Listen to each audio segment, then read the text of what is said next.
ओम शांति।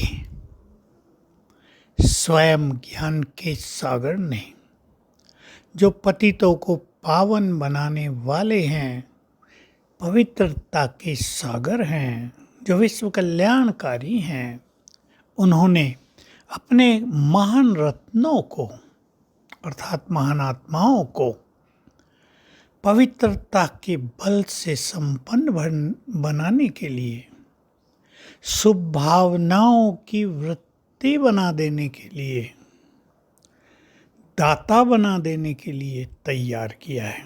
और उसके लिए जहाँ राजयोग सिखाया है, वहीं राजयोग का एक महत्वपूर्ण अंग, उसकी बहुत अच्छी जानकारी हम सबको दे दी है। सभी आत्माएं हैं, सभी अपना अपना पार्ट बजा रही हैं।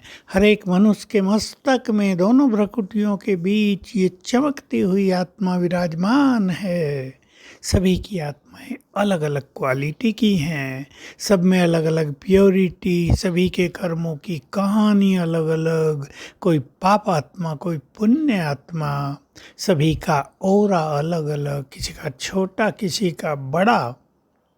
तो बाबा ने हम सब महान आत्माओं के लिए आदेश दिया।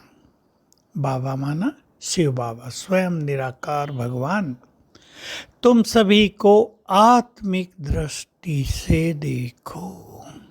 और साथ में ये भी कह दिया, ये कठिन मंजिल है, जो ऐसा करने में सफल होंगे वो बहुत आगे निकल जाएंगे, विजयी रतन बन जाएंगे, प्राप्ति बहुत बड़ी है। लेकिन क्योंकि दिखाई दे ही देती हैं, आत्मा तो इनविजिबल है, अदृश्य शक्ति है, पर मूल तत्व तो आत्मा ही है।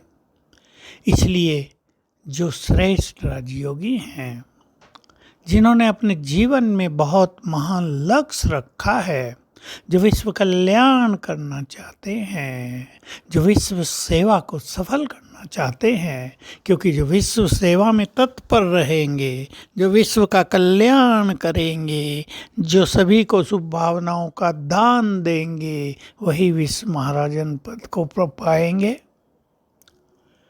तो सभी महान लक्ष्य को रखने वाले धुन लगा दें सभी के मस्तक में चमकती हुई आत्मा देखने की।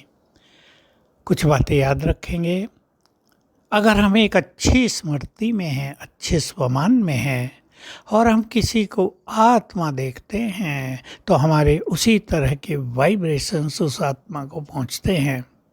एक कमज़ोर व्यक्ति आपके सामने है,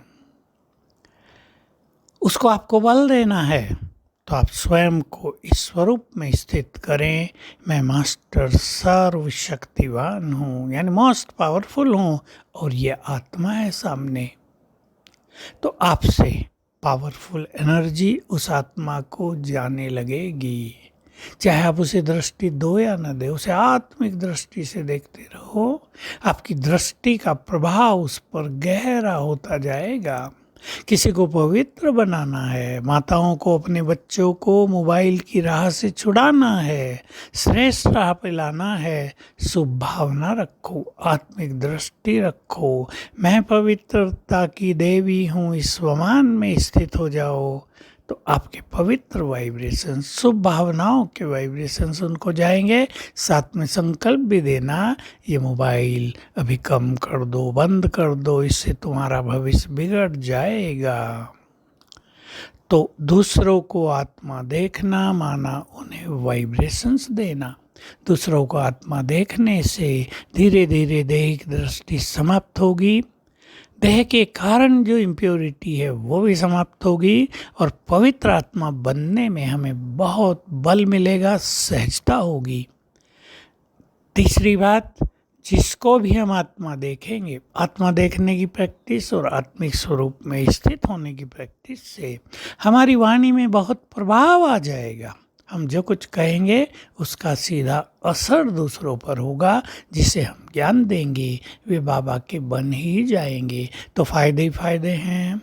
हम इस ड्रामा को भी साक्षी होकर देख पाएंगे, सभी के पार्ट की भी हमें याद रहेगी, तो कहीं डिस्टरबेंस भी नहीं होगा और सबसे बड़ा फायदा होगा, हम व्यर्थ संकल्पों से अपने को मुक्त होता देखेंगे। तो चलिए धुन लगाएं आत्मिक दृष्टि की और स्वयं को भी महान बनाएं, दूसरों को भी सुंदर वाइब्रेशंस दें। ओम शांति।